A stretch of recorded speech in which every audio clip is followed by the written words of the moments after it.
Bonjour à tous, bienvenue au niveau de cet nouvel épisode de Swift Academy.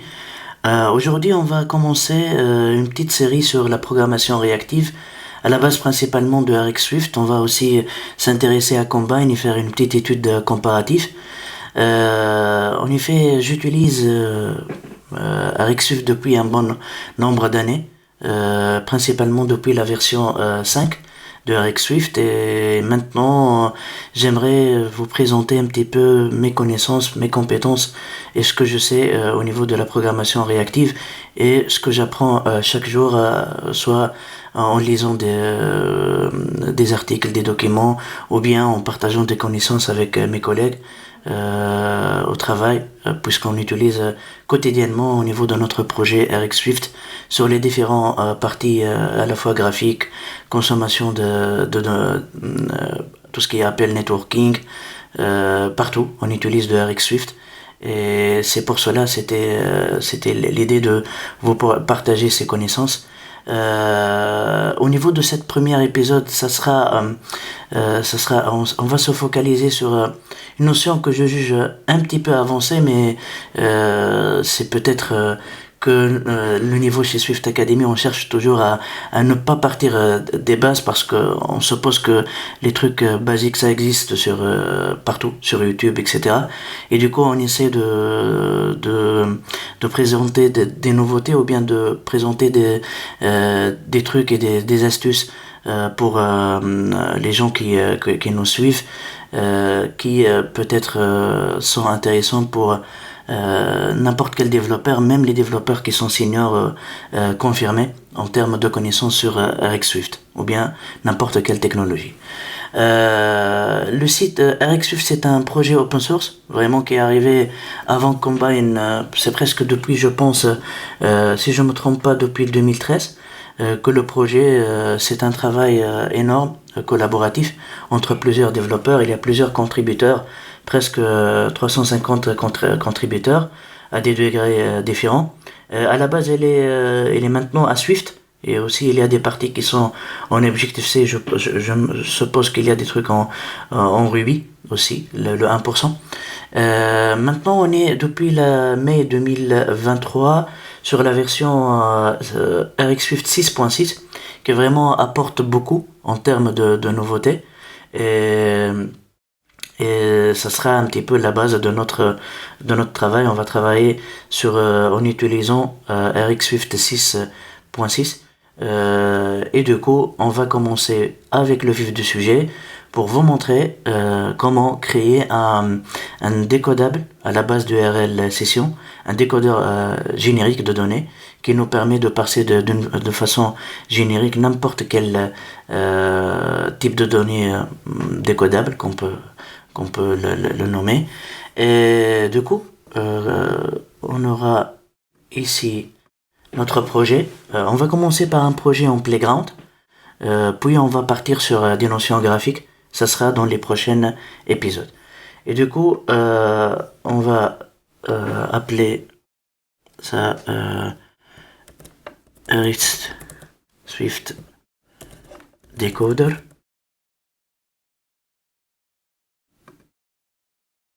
On va l'enregistrer. RX Swift Decoder.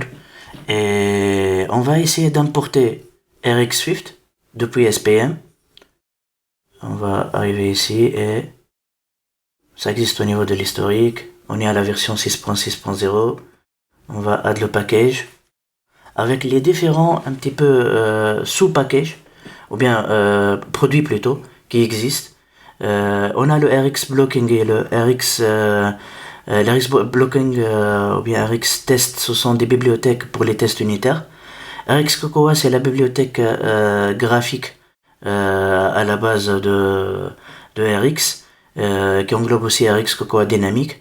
Et on a le RX Relay qui représente certains types, ce qu'on appelle les Behavior Relay, les Subject Relay, etc.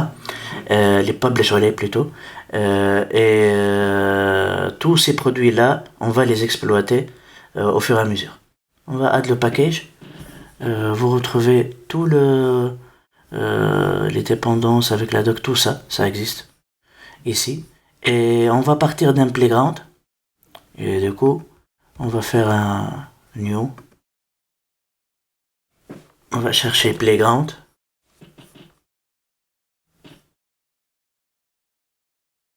On a le play comme ça. Ça, c'est notre playground. Et derrière, on va importer RX Swift. Et on va s'assurer que les choses marchent. Que RX Swift il est bien installé en utilisant le marqué ici qu'on a les observables. Observables. On va créer un observable. Ici par exemple 1, 2, 3. Et derrière on peut faire un petit subscribe et afficher les éléments de cet observable. En effet, pour RX Swift, il y a plusieurs types un petit peu de... on distingue en deux catégories. On a les observables, ce qu'on appelle les subjects. Il y a aussi un autre sous-type des observables, on les appelle les threads, qui sont les singles, les completable, etc. On va consacrer peut-être une épisode pour expliciter les différents types d'une façon rapide, mais ici c'est juste pour tester que ça marche. Alors on aura les values, et c'est juste pour tester que les choses marchent. On va lancer. Et vous voyez, on a les éléments. Bien sûr, ici, on peut faire comme ça. Sinon, on peut mettre un 0. Il va compléter avec ça, c'est la dernière valeur complétée. Et du coup, il va afficher un petit 0. Et on a les éléments. Du coup, on est sûr que RX Swift il est bien installé. Mais on va s'intéresser maintenant à comment consommer une API d'une manière générique. Notre API, voici l'URL. C'est depuis le site MyJSON Server. Alors du coup, je vous montre l'API. Ça, c'est le retour. Il contient un tableau d'objets qui contient un ID et un title, etc. Alors, c'est plutôt... Ça, c'est l'URL. Et on va essayer de créer un truc, un décodeur générique à la base de RX Swift. Alors, on va supprimer, on va supposer qu'on a une classe qui s'appelle Post Manager. Cette classe, ou bien plutôt une structure Post Manager, elle a une méthode qui permet de load les posts, qui va nous retourner un observable qui constitue un tableau de posts.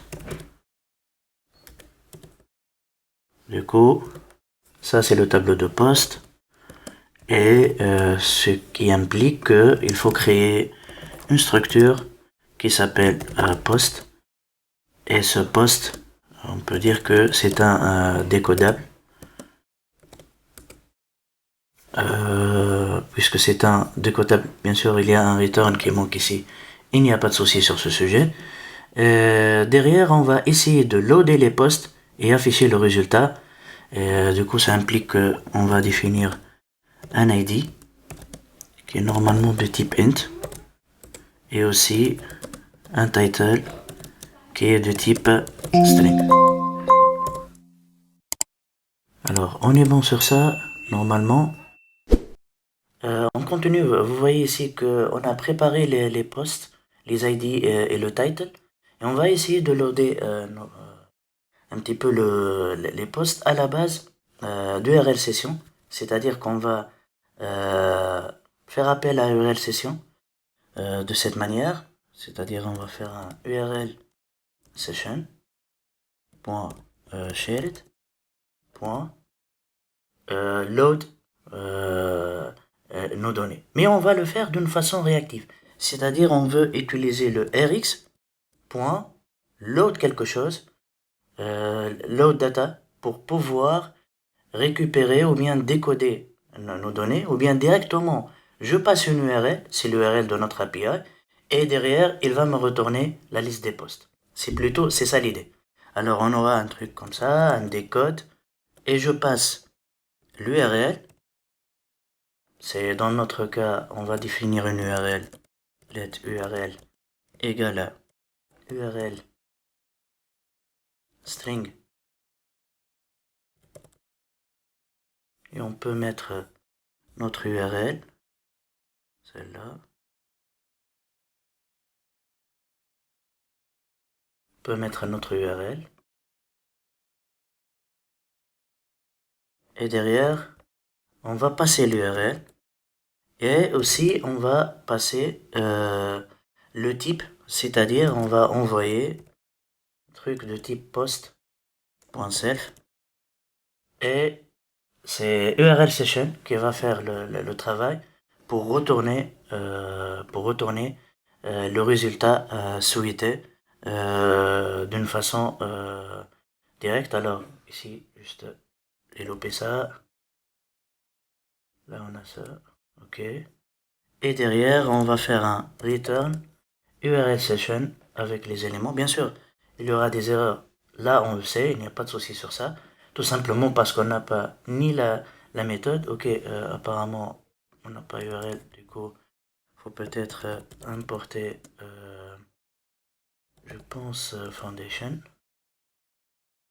Ouais. Et il va décoder. Bien sûr, on n'a pas des codes sur RX.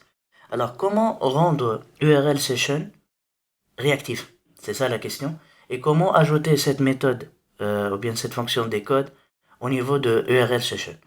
Alors, d'où une notion un petit peu avancée au niveau de RX Swift, c'est d'étendre réactive. Réactive, c'est tout simplement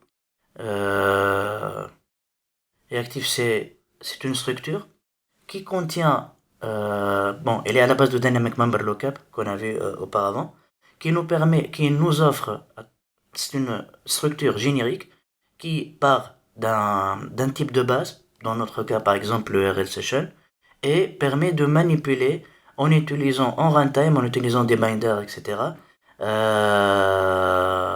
Et de éteindre des classes existantes, genre URL session, n'importe quelle classe, on peut l'étendre à travers Reactive pour rendre cette classe ou bien cette structure ou bien cette API existante réactive, c'est-à-dire avec l'exploitation de .rx. Et c'est le cas maintenant, on va étendre Reactive avec base, elle est de type URL session, c'est-à-dire tout simplement pour dire, tiens, je veux que mon URL session devienne réactif. Il n'y a pas de souci, à ce moment-là, on va définir la méthode décode par laquelle c'est une méthode générique qui va prendre en paramètre une URL et un type quelconque, c'est pas seulement post. Du coup, j'aurai function décode avec un T de type par exemple decodable pour restreindre le protocole, et je passe ici URL de type URL et le type que je vais passer de type t.type. Et derrière, je veux bien que mon URL session, lorsqu'il décode, il va me retourner un observable de type post. Et du coup, je vais retourner un observable de type T. Ça, c'est l'aspect générique, c'est-à-dire qu'on a un type T générique on accède à la propriété T, à son propriété type, tout simplement pour pouvoir passer ensuite le post.self qu'on exploite ensuite. Et on veut aussi que, au moment que j'appelle mon décode, ce décode-là, il est aussi réactif, c'est-à-dire qu'il va nous retourner une séquence plutôt qu'un type T normal. Une séquence réactive, un observable dans ce cas-là, plutôt qu'un type T normal qu'on cherche. Ok, là, on a un décode, on a passé, Et je pense qu'il manque ici le type, parce qu'on a ajouté type. Alors, on va décoder. Vous voyez que ça commence à prendre forme. Mais ici, maintenant, il faut retourner un observable. Un observable de type T. Et du coup, comment je peux retourner un observable? L'idée, c'est d'utiliser ce qu'on appelle l'observable de cette manière, observable.create, et qui nous permet vraiment de transformer dans ce cas-là, n'importe quel traitement à la base des callback closure, qui sont l'URL session normale, vers des séquences RX. Et du coup, ici, j'aurai dans mon callback un observeur, et derrière, je vais travailler d'une manière, on dirait, d'une manière normale, avec les callbacks, pour retourner des types observables. C'est-à-dire, je vais utiliser le task qu'on connaît, on va utiliser URL session,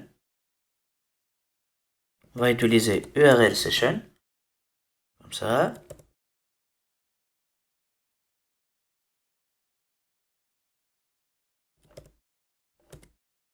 .shared,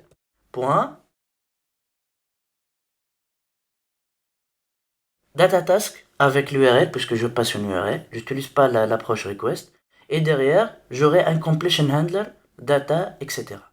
Alors on dirait que je fais un travail normal en passant une URL, c'est cette URL, et en attendant, puisque c'est un traitement asynchrone, on va attendre d'avoir les trois résultats connus, la data, la response et l'éventuelle erreur s'il existe. Et derrière, ensuite, on peut lancer notre appel de URL session à travers le task.region, mais jusqu'à maintenant, il n'aime pas ça, il faut avoir un type de retour qui est un disposable. Un disposable, c'est tout simplement c'est le type de retour attendu pour un observable, et cette notion de disposable, on va l'étudier ensuite lorsqu'on va parler de tout ce qui est gestion de mémoire, d'inscription au niveau de RX Swift. Alors directement, c'est juste que je vais arriver ici, je vais mettre disposable.create, et derrière, au moment que mon inscription il est libérée, je vais faire un task.cancel pour arrêter l'appel réseau. Alors, normalement, pour notre compilateur, il est satisfait sur cet aspect, mais moi, je ne suis pas satisfait sur cette manière d'écriture, c'est-à-dire URL session shared.datatask. Je vais vous montrer que on peut remplacer sur URL shared.shared par un autre objet à la base de cette programmation réactive. En fait, au moment que j'accède ici à réactive, j'ai l'accès à ce qu'on appelle base. Et ce base-là, il est de même type que le base générique, c'est-à-dire comme mon base. Si j'essaie de faire un petit peu l'analogie, et si j'ai un reactive à la base d'URL session, alors mon base ici, il est de type URL session. Du coup, au lieu de faire URL session.shared, je peux arriver ici et faire base, qui est de type URL session, puisque j'ai fait une restriction sur reactive ici, sur base, pour dire que mon base dans ce cas-là, c'est URL session, je peux utiliser base.datatask au lieu d'écrire URL session.datatask. .shared.datatask. Maintenant, c'est le code normal. Du coup, on va jouer sur les résultats pour retourner un observable. Bien sûr, il y a plusieurs cas. Généralement, on va tester si on a une erreur. Si on a une erreur, alors on va checker garde erreur différent de nil, else. J'aimerais bien retourner un observable d'erreur.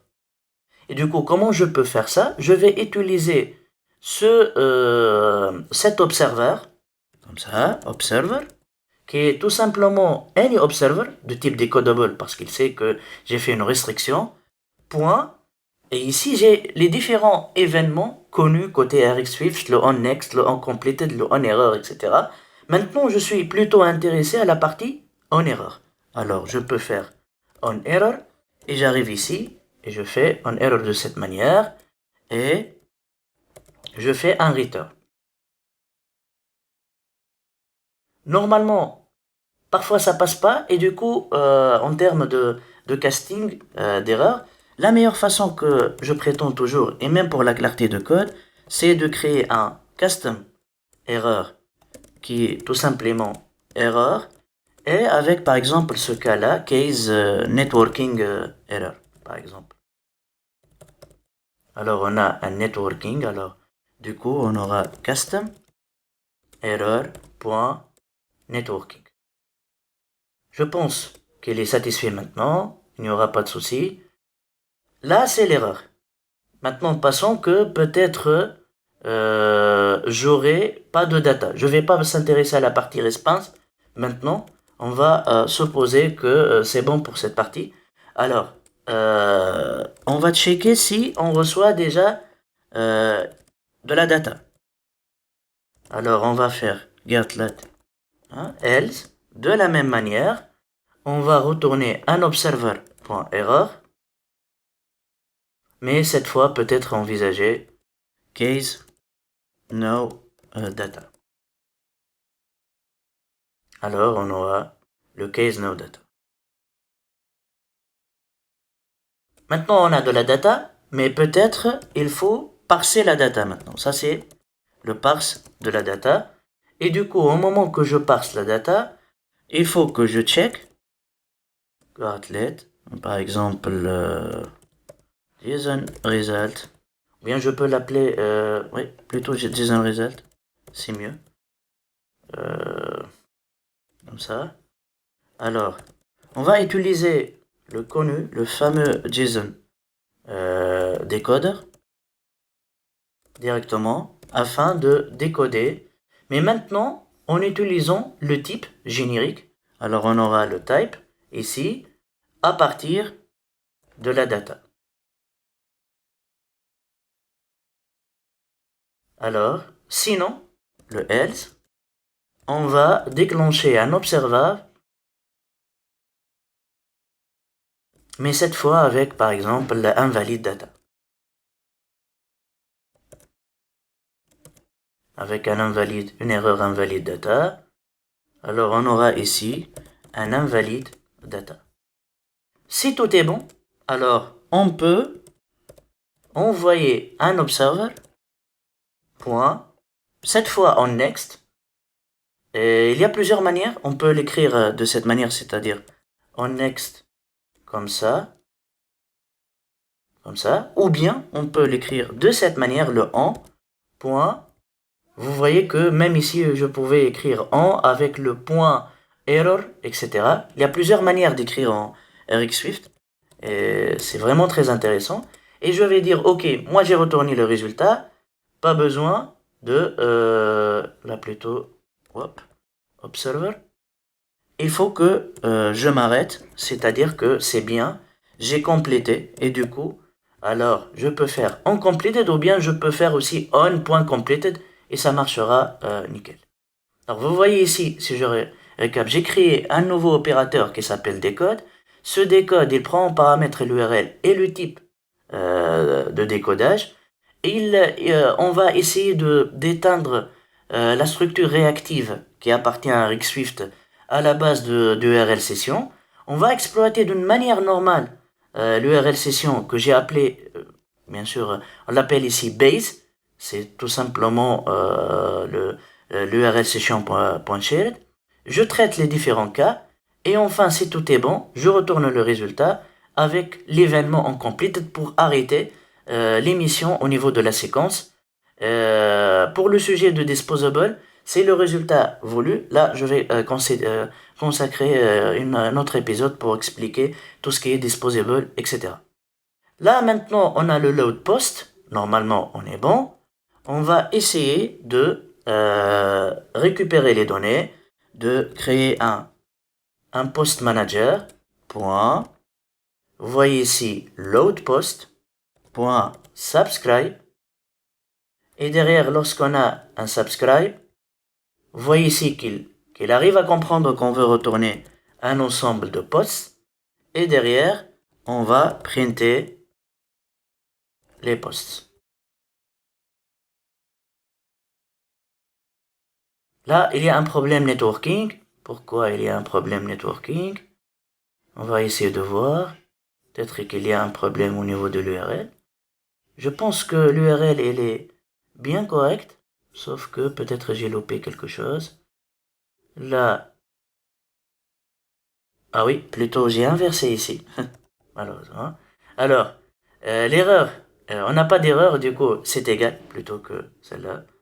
Alors, normalement, ici, si je lance une autre fois, vous voyez ici qu'on récupère les différents éléments, l'ID, etc. Bien sûr, ils sont dans cet état, ils sont optionnels. Peut-être que j'aurai à faire un travail de... ici, on peut faire un... Plutôt de faire ça, on peut faire le en next. Je peux faire le en next. Et ici, de cette manière, subscribe, extra argument. Ouais.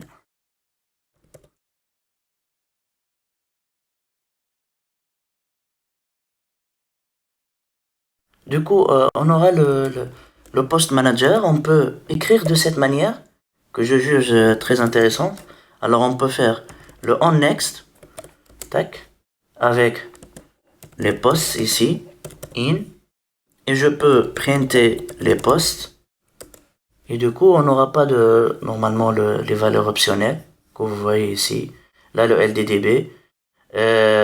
Même avec les valeurs optionnelles à l'intérieur, il n'y aura pas de souci. Là, c'est un sujet de formatage. On peut ensuite prévoir de décoder de la bonne manière et d'enlever les optionnels. Peut-être ici, normalement, on n'a pas d'accès pour les éléments. Alors, normalement, on peut...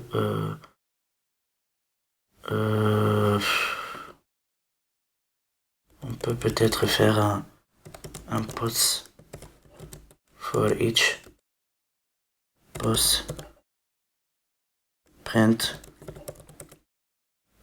post.id. Sinon, une chaîne vide. Print post. Plutôt, c'est pas une chaîne vide, plutôt un petit zéro. Ouais, point title. Sinon, une chaîne vide. Comme ça. Je pense qu'on y va. Et vous voyez ici qu'on a un post 1, 2, post 2, 3, post 3. Alors, l'idée de base, c'est de vous montrer comment éteindre une bibliothèque, plutôt créer un observable générique. Mais au niveau de Swift 6, on a pu un petit peu améliorer les choses.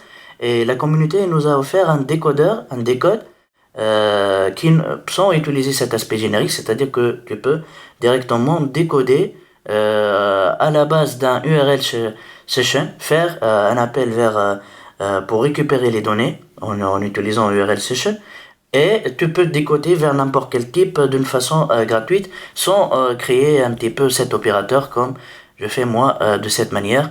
Alors, et ça sera l'objet de la prochaine épisode. Merci à vous et à très bientôt.